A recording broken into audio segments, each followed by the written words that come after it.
ఓం శాంతి. ఈరోజు మార్చి 31వ తేదీ 2026. శివబాబా వినిపించిన మురళి సారాంశము. మధురమైన పిల్లలు, ఉన్నత పదవిని పొందాలంటే సత్యమైన తండ్రితో సదా సత్యంగా ఉండండి. ఏదైనా తప్పు జరిగితే తండ్రిని క్షమాపణ అడగండి. మీ మతమును అనుసరించకండి అంటున్నారు బాబా. ప్రశ్న: ఎటువంటి ప్రియమైన పిల్లలు ఎప్పుడూ కూడా దాగి ఉండలేరు? సమాధానం: ఈశ్వరీయ పరివారంపై ఎవరికి ప్రేమ ఉంటుందో, పగలు రాత్రి సేవ చేయాలనే తపన ఎవరికి ఉంటుందో అటువంటి సేవాదారులు, ఆజ్ఞాకారులు, నమ్మకస్తులుగా ఉన్నవారు ఎప్పుడూ కూడా మన్మతాన్ని అనుసరించరు. తండ్రితో సత్యంగా స్వచ్ఛంగా ఉండేవారు ఎప్పుడూ కూడా దాగలేరు అంటున్నారు బాబా. ఈరోజు పాట: మీరే మా తల్లి తండ్రి. మంచిది.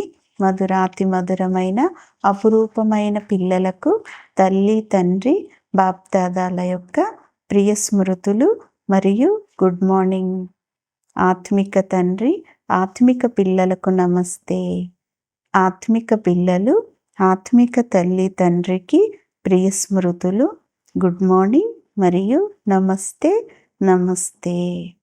ధారణ కొరకు ముఖ్యమైన సారం. మొదటి పాయింట్: సత్యతతో తండ్రి సేవలో నిమగ్నం అనేది అవ్వాలి. పూర్తి నమ్మకస్తులుగా, ఆజ్ఞాకారులుగా అవ్వాలి. ఈశ్వరీయ పరివారంపై సత్యమైన ప్రేమను కలిగి ఉండాలి అంటున్నారు బాబా. రెండవ పాయింట్: శ్రీమతంలో మన్మతము లేక రావణుడి యొక్క మతమును మిక్స్ చేయరాదు. ఒక్క తండ్రి తప్ప ఇతరులెవ్వరూ కూడా లేరు. ఈ గ్యారెంటీతో పక్కాగా ఉండాలి.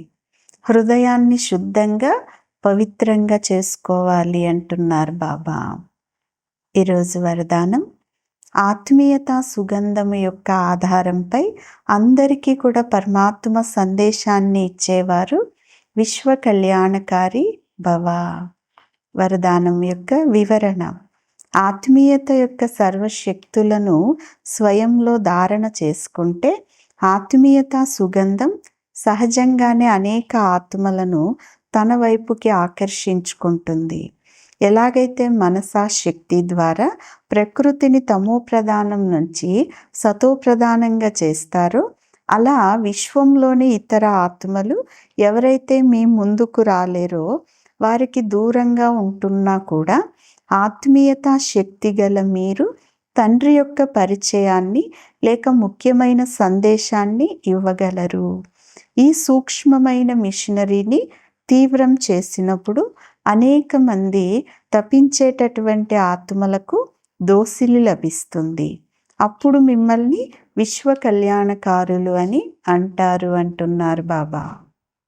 స్లోగన్: మీ వద్ద శుద్ధమైన లేక శ్రేష్ఠ సంకల్పాలను ఇమర్జ్ చేసుకొని ఉంచుకుంటే వ్యర్థము అనేది స్వతహాగానే మర్జ్ అయిపోతుంది, అంటే తొలగిపోతుంది. అవ్యక్త సూచన: నిశ్చయం అనే పునాదిని గట్టిగా చేసుకొని సదా నిర్భయంగా నిశ్చింతగా ఉండండి. ఏదైనా పరిస్థితి వచ్చినప్పుడు తండ్రిని తోడుగా అంటే సాతిగా చేసుకుంటే అప్పుడు నేను ఒంటరిగా లేను, నాకు తోడుగా విశేషమైన శక్తి ఉంది అని అనుభవం అవుతుంది. ఎక్కడ తండ్రి ఉంటారో అక్కడ ఎన్ని తుఫాన్లు వచ్చినా అవి బహుమతులుగా అయిపోతాయి. నిశ్చయ బుద్ధి విజయంతి. ఈ టైటిల్ యొక్క స్మృతి ద్వారా విజయులుగా అవ్వండి మరియు విజయీ సంవత్సరాన్ని జరుపుకోండి అంటున్నారు బాబా. మంచిది. ఓం శాంతి.